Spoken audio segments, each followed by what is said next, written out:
Halo, selamat datang di channel Sudut Pandang. Gimana nih kabar kalian semuanya teman-teman? Semoga dalam keadaan sehat ya.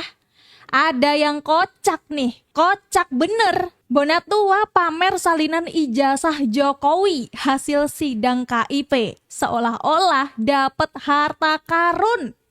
Bangun pak, itu cuma fotokopian loh. Mau diteliti apanya lagi? Roy Suryo aja tuh dulu pernah bilang kalau fotokopi itu bukan bukti sah. Dan sekarang Roy malah panik pas di Skakmat Mardiansyah Semar kalau neliti fotokopi ijazah itu kayak neliti keaslian uang pakai fotokopi uang. Kok bisa ya gelar pakar tapi logikanya begini? Emang gak ada otak mereka itu guys. Langsung aja kita tonton videonya. Tonton sampai akhir ya. Ini tentunya sama-sama kita tahu bahwa proses ini kita mulai sejak 3 Agustus yang lalu dengan proses yang panjang dari awal permintaan informasi, lalu KPU mengeluarkan keputusan 731 untuk mengatakan bahwa informasi saya ditolak karena melanggar keputusan KPU 731. Setelah itu publik marah. Setelah publik marah, DPR juga ikut marah, Komisi 2 ikut memanggil mereka. Lalu setelah itu saya juga mengirimkan keberatan, dan keberatan saya itu dijawab dengan dicabutnya keputusan 731 dan disertai dengan diserahkan juga yang 2 ini, tapi ya dengan 9 item yang disembunyikan. Keputusan KIP mengatakan bahwa saya menang. Permintaan saya membuka 9 item diterima. Setelah itu KPU dikasih kesempatan untuk banding ke petun, dan itu yang ternyata KPU cukup bijak, tidak mau menggunakan uang rakyat untuk melawan rakyat ya. Dengan kata lain, terima kasih KPU ya, artinya memang ini buktinya bahwa tak sempat saya simpan ini, selalu langsung saya kasih ke publik. Bonatua nih ya, udah capek-capek sidang, dapetnya juga tetap aja salinan. Kasihan bener ya dia itu, padahal udah pede banget loh, udah dipamerin langsung ke publik kalau dapet tuh ijazahnya Pak Jokowi, tapi yang salinan. Apa kabar semuanya? Malam, Bang Kelvin. Baik, saya mau ke Bang Bonatua. Bang Bonatua, tadi siang Anda telah menerima salinan ijazah Jokowi dari KPU. Apa langkah Anda selanjutnya? Ya tentunya, terima kasih ya Pak Kevin dan pemirsa. Tentunya yang diserahkan KPU hari ini kan lengkap dari yang sebelumnya diterima. Sebelumnya kan dikasih tapi ditutupin 9 item ya. Sekarang itu diserahkan sudah full, 9 item sudah dikasih tunjuk. Sebelumnya saya sudah menganalisis ya yang di luar 9 ini, seperti fontnya, jenis hurufnya apa ya, pejabat masa itu rektornya apa. Nah sekarang kita lanjut lagi karena ini sudah jadi diskursus publik ya, karena memang ketua KIP juga mengumumkan bahwa ini adalah dokumen publik, maka publik berhak meneliti ya secara terbatas ya, yaitu terbatas pada informasi yang ada di dokumen tadi yang disembunyikan itu, misalnya seperti tanda tangan rektor, tanda tangan dekan ya yang menandatangani ijazah itu, serta yang melegalisir ijazah itu. Ada juga data-data misalnya nomor surat ya, nomor apa ijazah. Ada juga tulisan tangan ya, tulisan tangan juga bisa dianalisis. Yang penting supaya jangan timbul hal-hal yang menyakitkan hati orang, sebaiknya pergunakanlah data yang benar-benar dari saya. Ya.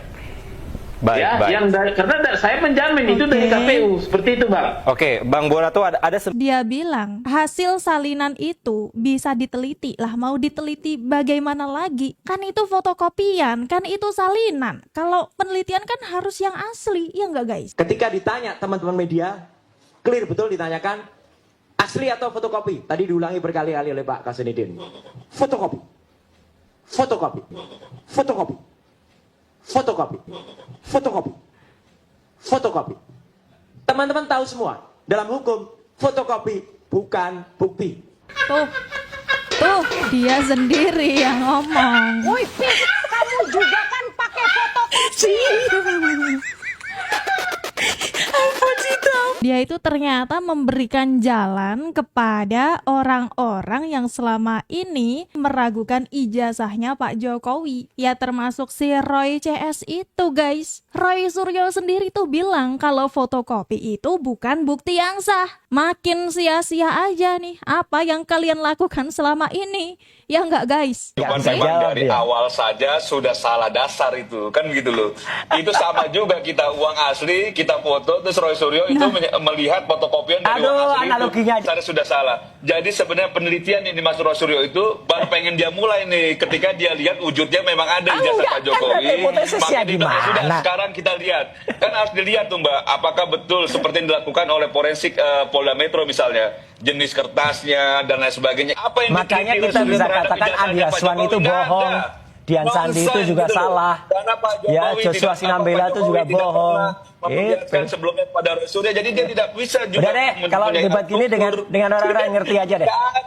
Ini nggak ngerti susah Mbak. Yang susah itu ente, Roy. Kok bisa-bisanya masih juga menyalahkan orang lain yang masih ngeyel soal penelitian yang kalian lakukan tuh. Ya kalian sendiri itu yang selalu bikin masalah. Orang udah jelas-jelas kalau meneliti menggunakan barang salinan atau fotokopian, ya sama aja kayak meneliti uang, tapi dari fotokopi uang nggak bisa tuh dilihat kertasnya. Mas Roy dan kawan-kawan ini yang diteliti kan cuma foto dan fotokopi, bukan ijazah asli. Sedangkan yang dipakai Mas Roy untuk membandingkan itu adalah ijazahnya Mas Roy sendiri. Itu notabene asli. Dari mana Mas Roy bisa? Pendukung mereka sendiri aja tuh juga bingung gitu loh. Meragukan kok bisa Roy Suryo meneliti barang salinan atau fotokopian. Dan dari situ tuh para pendukung Roy Suryo sudah mulai nggak percaya sama apa yang mereka lakukan selama ini untuk menjatuhkan Pak Jokowi. Emang kocak-kocak ya orang-orang ini tuh. Udah tahu buang-buang waktu, buang-buang tenaga, tapi masih aja ngeyel. Masih kayak begitu terus tuh, nggak mau tuh melihat faktanya kayak gimana. Ya kalau menurut kalian nih guys, kalau masih berlanjut terus kayak begini kan pasti ada, ya kalian bisa lah ya menilai sendiri guys. Kalian boleh kok komen di bawah ya. Bahkan dalam perspektif kami, yang harus minta maaf itu Pak Jokowi. Kenapa? Karena Pak Jokowi telah mengkriminalisasi RRT. Sehingga RRT terganggu pekerjaannya, terganggu penghidupannya dan lain sebagainya. Hampir 1 tahun terakhir hanya ngurusi soal yang begini saja. Ini lagi nih tambah kocak lagi nih. Kenapa jadi yang harus minta maaf itu Pak Jokowi? Aduh Refli Harun, makin blunder kemana-mana juga ya Anda ini ya. Di sebelahnya ada Rismon sih makanya. Jadi gak bisa berpikir normal. Orang selama ini yang dikriminalisasi itu Pak Jokowi. Kok bisa-bisanya kalian yang menuduh Pak Jokowi yang mengkriminalisasi kalian? Ya orang kalian yang cari masalah. Kalau Pak Jokowi mau melaporkan ya terserah Pak Jokowi. Bilang aja panik. RI saja sudah memberikan, ada apa lagi yang bermasalah di sini? Berarti ini adalah data publik dan harus diberikan. Yang ketiga, jangan salah, ada 1 orang lagi yang masih dipermasalahkan ijazahnya atau surat keterangannya. Kalau ini diberikan, maka Gibran Rakabuming Raka juga harus memberikan hal yang sama. Saya di sini netral, bukan menyerang siapa-siapa, tetapi kalau satu bisa diberikan, semua harus diberikan. Bahkan kelulusan akmilnya Pak Prabowo pun boleh diberikan. RI saja sudah memberikan, ada apa lagi yang... Astaga, jadi merembet kemana-mana gini ya guys ya. Gara-gara ijazahnya Pak Jokowi yang mereka ragukan, jadi lari kemana-mana. Jadi ke Mas Gibran, jadi ke Pak Prabowo pula. Ini kenapa nggak sekalian seluruh Indonesia aja gitu mereka mau teliti? Biar ada kerjaan tuh mereka. Karena kayaknya mereka ini nggak ada kerjaan. Makanya cari-cari aja. Nggak kelar-kelar gitu. Ada aja yang dipermasalahkan. Gimana guys? Kalian juga mau nggak menunjukkan ijazah kalian nih ke Roy Suryo CS? Inilah ijazah UGM yang asli. Ijazah sesuatu. Kenapa Pak Jokowi tidak memperlihatkan ijazahnya di muka umum? Nih dengerin. Yang pertama, kalau diperlihatkan ijazahnya di muka umum, artinya Bapak Jokowi mengikuti drama yang sedang dimainkan oleh geng Panji. Betul. Lalu kenapa Bapak Jokowi dipaksa untuk memperlihatkan ijazahnya di muka umum? Karena mereka ingin mempermalukan Bapak Jokowi. Mereka ingin ngerjain Bapak Jokowi. Seolah-olah Bapak Jokowi yang sekarang bukan lagi presiden, sudah nurut, patuh, tunduk pada gosip-gosip dan fitnah-fitnah yang mereka ciptakan. Sayangnya mereka ini kelas politikus recehan.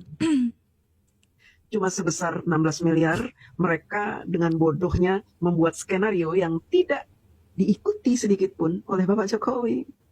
Bapak Jokowi punya permainan sendiri menghadapi fitnah ini, yaitu tidak menunjukkan ijazahnya di muka umum. Untuk apa? Nih, dengerin nih. Pak Jokowi memang sengaja tidak mau menanggapi apa yang mereka lakukan karena Pak Jokowi nggak mau nurut sama mereka, ya nggak teman-teman? Kalau Pak Jokowi tuh mau ngelakuin apa yang mereka tuduh-tuduhkan itu, yang mereka tuntut-tuntut itu, ya berarti Pak Jokowi terjebak sama mereka. Ya udah bener apa yang dilakukan Pak Jokowi, ya biarin tuh mereka keluar-keluar sampai berbusa, sampai kejang-kejang, biarin. Karena mereka itu ya bagaimanapun cuma sampah gitu, ya nggak sih?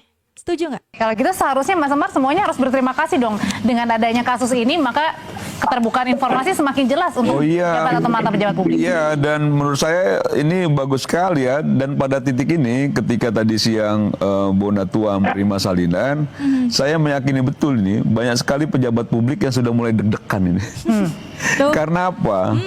Karena Pak Jokowi saja yang itu mantan presiden ya, itu bisa salinan ijazah diberikan, apalagi pejabat publik lainnya, anggota DPR, bupati, wali kota dan lain sebagainya. Dan kalau benar mungkin nggak deg-degan, mungkin ada juga yang tidak benar kan. Nah jangan-jangan Pak Jokowinya aman karena terbukti ijazahnya asli, nanti yang lain malah terbukti ijazahnya palsu lagi. Nah ini kan persoalan lain. Dan saya jadi teringat ya waktu Prof Yusril menyampaikan proses pemilihan presiden di tahun 99 lalu. Prof Yusril menyampaikan bahwa secara persyaratan administrasi itu hanya beliaulah yang punya kelengkapan itu. Tapi Gus Dur, Megawati itu tidak melengkapi itu. Tapi proses politik yang dilakukan pada saat itu memilih dua orang itu menjadi calon presiden. Nah artinya kalau mau dibawa bahwa kita apa yang disampaikan oleh Ray bahwa memang pejabat publik harus tertib administrasi termasuk ada SKCK dan lain sebagainya. Apakah itu juga bisa menjadi apa ya introspeksi kita bahwa dalam persoalan memutuskan satu keputusan politik tertinggi misalnya pemilihan presiden itu tidak boleh main-main untuk mengabaikan soal persyaratan administrasi dan lain-lain karena itu ukuran integritas dan lain sebagainya. Termasuk harus diverifikasi juga oleh KPU. Diverifikasi, diotentifikasi juga, dicek. Nah itu yang menurut saya udah tidak boleh main-main lagi itu ketika dalam proses ini kita lihat terbukti. Ya nggak Re? Nanti publik yang akan bersama kita, publik akan bersama-sama membuktikan. Karena apa? Ini kan memang sudah keputusan KIP sudah bilang ini informasi terbuka. Publik tidak akan ragu lagi untuk menganalisa. Banyak analisa-analisa baru nanti selain banyak peneliti dadakan. Bang Rismon atau Dokter Tifa. Iya, banyak akan banyak. Itu makin merugikan Pak Jokowi nggak? Semakin banyak semakin pusing Mas. Enggak lah, kan kalau benar ngapain takut? Iya, kalau benar itu ngapain pusing? Pak Jokowi itu sama sekali nggak pusing. Buktinya kemarin aja dia udah mulai lari di Tapi tadi Bang Ray Stadion bilang Manahan Solo. masih 3 kelompok terbagi nih, ada yang ragu. Iya dan apa-apa memang sejak awal kan memang terbagi dan saya dari awal sepakat juga memang belum merubah soal komposisi keraguan ataupun orang yang percaya atau tidak percaya itu belum mengubah. Tapi kalau ditanya soal Pak Jokowi sendiri merasa bahwa memang dia merasa ijazahnya asli benar ya nggak ada juga soal ketakutan, soal kekhawatiran dan lain sebagainya. Kemarin juga sudah jalan-jalan dia di Manahan Solo tuh olahraga karena ada wacana katanya menjadi ketua One Team Press malah. Jadi maksud saya dia kayaknya soal ijazah ini bukannya dia tidak peduli terhadap prosesnya, tapi bahwa ketika saya sendiri sebagai kalau misalnya jadi Pak Jokowi, kalau kita mengikuti kuliah sesuai dengan prosesnya, ijazah didapat, kita miliki, apa yang ditakutin? Mau jutaan orang juga bicara itu palsu kalau kita ikuti itu dan yang mengeluarkan juga sudah menyampaikan bahwa itu asli, apalagi kan gitu loh. Nah bahwa ini sekarang ada proses orang meragukan boleh, orang tidak percaya boleh. Masa iya kita harus paksa orang harus percaya semua? Orang tidak ragu terhadap ijazah boleh saja, tapi bahwa Pak Jokowi sendiri punya keyakinan membuktikan bahwa ijazah yang didapat sudah sesuai dengan prosedur dan diperkuat oleh UGM, selesai sudah.